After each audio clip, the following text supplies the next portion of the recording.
Hi అండి, అందరికీ నమస్కారం. మాచవరం సత్యతేజ ఇంగ్లీష్ మీడియం వారు పాసలపూడిలో ఆక్సిజన్ ఆధ్వర్యంలో నాబార్డు సహకారంతో నడుస్తున్న కొబ్బరి పీచుతో బొమ్మల తయారీ పరిశ్రమను ఫీల్డ్ ట్రిప్లో భాగంగా విజిట్ చేశారు. పిల్లలందరూ ఉత్సాహంగా పాల్గొని కొబ్బరి పీచుతో బొమ్మలు ఎలా తయారు చేస్తారు అనే విషయాన్ని ఆసక్తిగా తెలుసుకున్నారు. ఎప్పుడూ క్లాస్ రూమ్లో ఉండే పిల్లలు పచ్చని కొబ్బరి తోటల మధ్యలో ఎంతగానో ఎంజాయ్ చేశారు.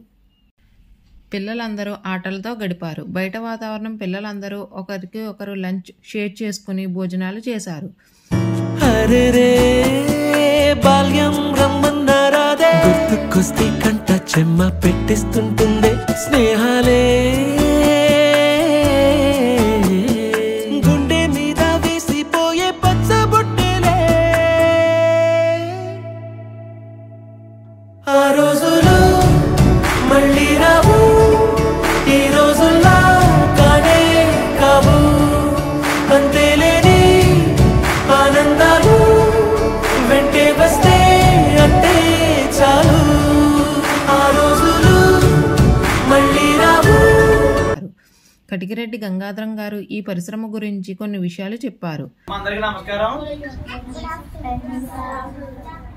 ఓకే, నేను కొన్ని విషయాలు అడుగుతాను, మీరు తప్పని చెప్పాను. ఇందులో డాక్టర్ చదవాలి ఎంతమంది?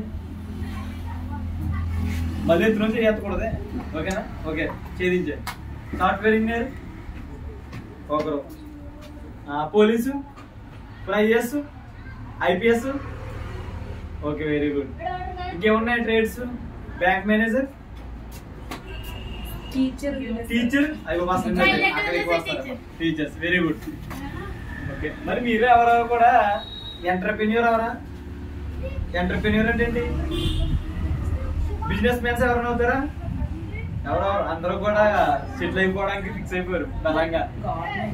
అందరూ కూడా గవర్నమెంట్ రిలేటెడ్ గా అయిపోయారు. కోనసీమలో ఎక్కువగా ఉండే పంట ఏమిటి? ఏంటి?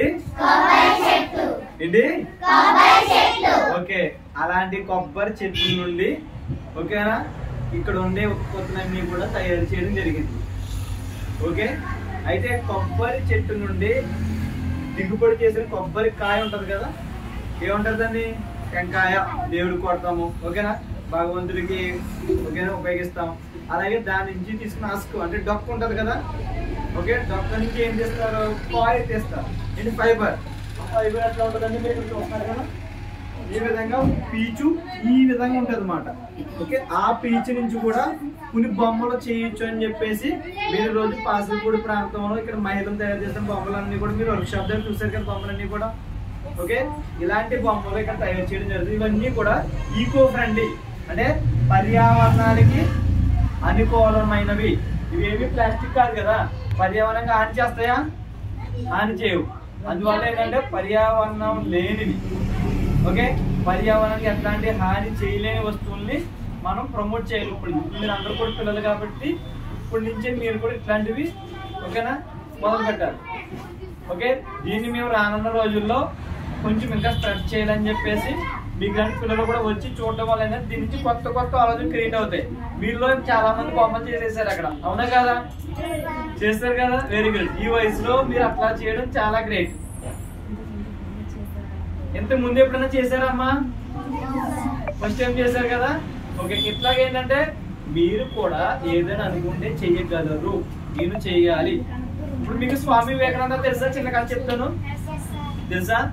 స్వామి వివేకానంద చిన్నప్పుడు ఏమని పిలిచేవారు అంటే నరేన్ అని పిలిచేవారు. ఏమని? నరేన్.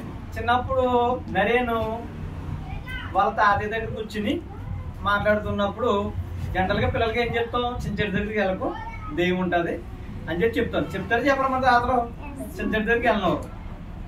అయితే తాతయ్య గారు చిన్న చెట్టు దగ్గరికి వెళ్ళొద్దు అన్నారు కదా అని చెప్పేసి నరేన్ ఏమన్నాడు అంటే అలాగే తాతయ్య చెప్పేసి రోజు అర్ధరాత్రి చిన్న చెట్టు దగ్గరికి వెళ్ళిపోయి చిన్న చెట్టు పైన కూర్చున్నాడు అన్నమాట. కొన్ని రోజులు అలాగే ఒకసారి వెళ్ళాడు, 2 సార్లు 3 సార్లు వెళ్ళాడు. తనతో రోజు ఇది ఒక మనవాడు కనపడదని చెప్పి తాతగారు ఎన్నుకుని వెళ్ళినప్పటికీ మన నరేన్ ఎక్కడున్నాడు? చిన్న చెట్టు అక్కడికి ఎందుకు వెళ్ళామంటే నువ్వు అక్కడికి వెళ్ళొద్దు అన్నావు కదా అని చెప్పి. అంటే అక్కడికి వెళ్తే దెయ్యం ఉంటుంది, ఇవన్నీ ఉంటాయని చెప్పేసి మన వాళ్ళు అలాగే అంటే ఒక భయం, అక్కడికి వెళ్ళకూడదని చెప్పి చెప్పడం వల్ల అక్కడ ఉందో లేదో తెలుసుకోవడం కోసం నేను వెళ్ళాను. అంటే నేనే ఎంత ధైర్యవంతుడో చూడండి, అక్కడ ఉందో లేదో అని తెలుసుకోవడం కోసం అది ధైర్యం అంటే. ఓకే, మీకు ఇంకొక లాజిక్ చెప్తాను, ఇందులో సైన్స్ చెప్తాను.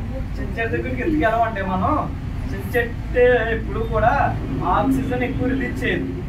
ఏం ఎక్కువ రిలీజ్ చేస్తుంది అని, ఓకే, అది విడుదల చేసే వాయువు అది మనకు అనుకూలంగా ఉండదు. కాబట్టి చిన్న చెట్టు కింద పడుకోవడాలు ఇట్లాంటివి మనం చేయకూడదు అని చెప్పేసి చిన్న చెట్టు దగ్గరికి పిల్లల్ని వెళ్ళవన్నమాట. ఇది నాకు తెలిసిన సత్యం అంటే ఇది మాట. నేను ఏమన్నానంటే మీరు చేసే ప్రతి యాక్టివిటీ కూడా ధైర్యంగా ముందుగా ఇట్లాంటి కొత్త ఓకే, మీకు నాకు తెలిసి ఎడ్యుకేషన్ జరిగితే సైన్స్ ఫేర్ జరిగితే అక్కడ కొత్త వస్తువులు తీసుకుని చేయండి. మేము రానున్న రోజుల్లో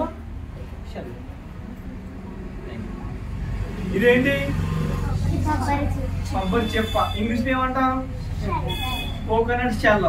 రానున్న రోజులు ఈ కోకోనట్ షెల్లతో కూడా మనం కొన్ని బొమ్మలు కొన్ని ఆర్టికల్స్ ఈ షెల్లతో మనం మొబైల్కి సంబంధించి మొబైల్ స్టాండ్ చేయొచ్చు, స్పూన్స్ చేయొచ్చు. ఓకే, ఇలాగా ఇంట్లో ఉపయోగించే కొన్ని వస్తువులు కూడా ఈ షెల్తో తయారు చేసి అన్నమాట.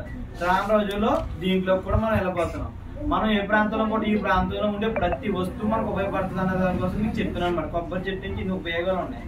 ఓకే, ఈ ఉపయోగాలను తెలుసుకుని మీలో కూడా ఎంటర్‌ప్రెన్యూర్ అవ్వడానికి ట్రై చేయండి. అంటే వ్యాపారం చేసే వ్యక్తుల కింద మీరు తయారు కావాలి. ఓకే, దేశం బాగా నడవాలంటే ఓకేనా, అటు మగవాళ్ళు ఆడవాళ్ళు అందరూ కలిపి ఇప్పుడు ట్రైన్ చూస్తే మీకు ట్రైన్ తెలుసు కదా, ట్రైన్ పట్టాలు చూసారు కదా, పట్టాకి ఆ పక్క ఈ పక్కన పట్టా సమానంగా ఉంది కదా, సమానంగా ఉంటేనే ట్రైన్ వెళ్తుంది. అలాగే మహిళలు అలాగే మగవాళ్ళు అందరూ సంపాదిస్తేనే దేశ అభివృద్ధి కూడా జరుగుతుంది అన్నమాట. ఆ విధంగా మీరు టీచర్లు అవ్వండి, డాక్టర్లు అవ్వండి, అన్ని అయినా ఏదో ఒక వ్యాపారాన్ని ప్రారంభించే ప్రయత్నం చేయండి ఎదిగిన తర్వాత. ఓకేనా, అలాగే మీ ఇంట్లో ఉండి అమ్మా నాన్నలు చేసే వ్యాపారాలకు సహకరించాలి. ఓకేనా, థ్యాంక్ యూ సో మచ్. అర్థమైందా? ఇంట్లో డౌట్స్ ఉన్నాయి మీకు? ఏ డౌట్స్ లేవా?